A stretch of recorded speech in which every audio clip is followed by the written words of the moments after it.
Сәлем баршаңызға. Бүгін қазыдан кем түспейтін өте дәмді шұжық жасаймыз. Ол үшін бізге тартылған ет, тұз, қара бұрыш және күріш қажет. Ең алдымен тартылған етке 4 шай қасық тұз саламыз.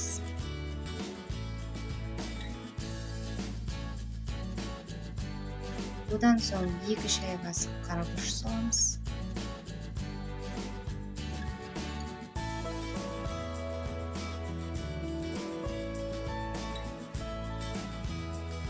Содан соң жуылып тазаланған бір үлкен кесек күріш саламыз.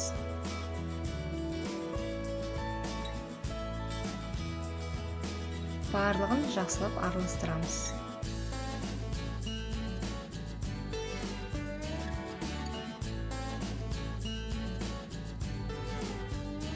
Ендігі кезекте ішектің орнына осындай қазы салатын оболочканы аламыз. Маған 2 килограмм етке 1 метр жетті.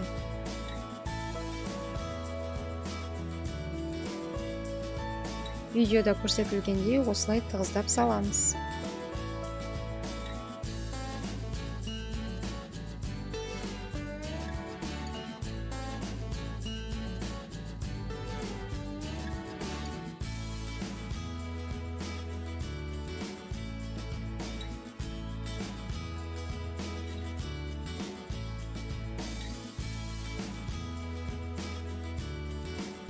Осылай етіп 1 метрді 4 бөлікке бөлемін.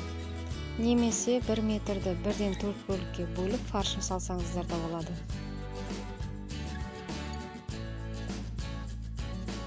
Сосын ішіндегі ауасын шығарып, жақсылап 3 қабатталған жіппен 2 жағынан байлаймыз.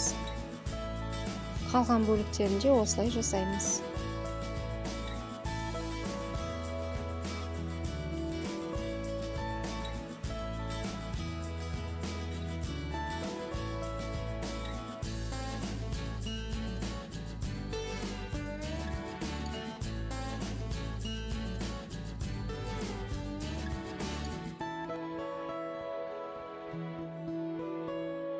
Дайын болған соң салқын жерге іліп сүріліп сақтасаңыздар болады. Болмаса морозильникке сақтауыңызға да болады. Жасап көруге кеңес берем. Ет асқан кезде салып жіберсеңіз, дәмі керемет болады. Ас болсын.